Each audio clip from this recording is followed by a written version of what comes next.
Hello, ladies and gentlemen. Today I will discuss about one of the novel, Maurice Carlos novel with the title Weakest a Shadow.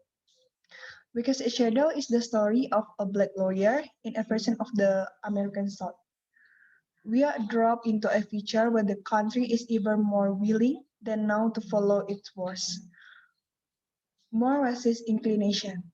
The unknown narrator describes how in the text that over black people must wear tracking devices. The novel draws its power from this unnamed love for his family, particularly for his Brazil son Nigel. The narrator loves his son so much it seems he can't even see him. What he does see is the boy figure outlined and defined by all likely dangers to his person and his potential.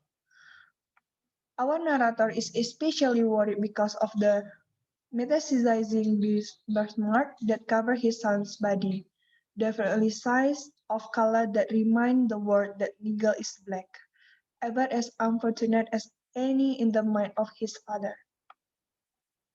As the novel begins, it is focused on the father's struggle to do well in prominent law firm so that he can pay for his son to have expensive, increasingly popular medical procedure called demyelinization, which effectively eliminates any physical traces of blackness.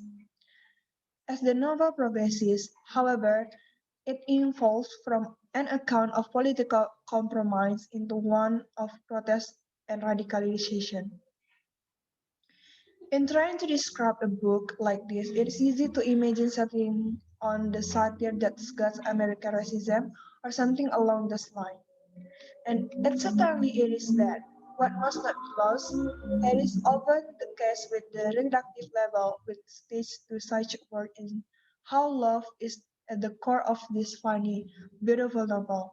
A father's love situated a family in the jaws of a racist society and the threat to swallow everyone in different way. The novel thrives with this kind of moment when the racism feels satirical in its intensity. The narratives then quickly move on. This is just a thing that happened, while many of these moments are crafted to be funny in their absurdity. They are not handled flippantly. This intensities when we meet yet another head of the hydra that is racism ultimately agree to humanize a narrator who has decided there is no honor in fighting the beast. For the narrator, the war is what it is and he will do anything to protect his son from it. Not everyone in his life agrees with him. His wife, a white woman who believes Nigel should learn to love himself the way he is, and his mother who tells him you losing yourself, your heart, your roots, create a necessary a counterpoint and yet through a careful marrying of desperation, love and awareness of the world as the narrator see it.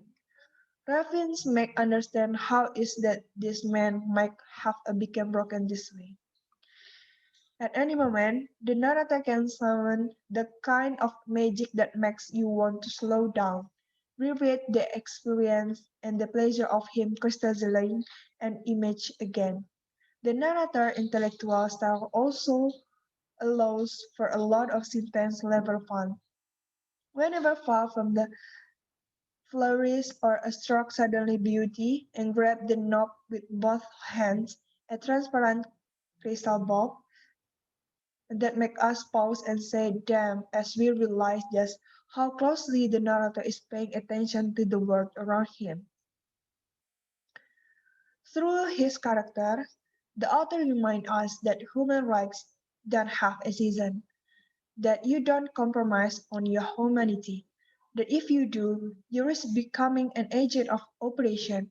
The narrator shows us over and over again what happens when he love push up into the world from a source that doesn't love itself. That kind of love looks and feels a lot look like violence. And we cast a shadow what injustice have we as a culture come to accept as normal? What are the pitfalls of our complacency, and how can anyone survive this? These questions are essential to American growth, but rarely do you see that posed so subtly. So it is the story about the weakest shadow from Maurice Calligraphy. Uh, thank you for the watching the video. Wassalamualaikum warahmatullahi wabarakatuh.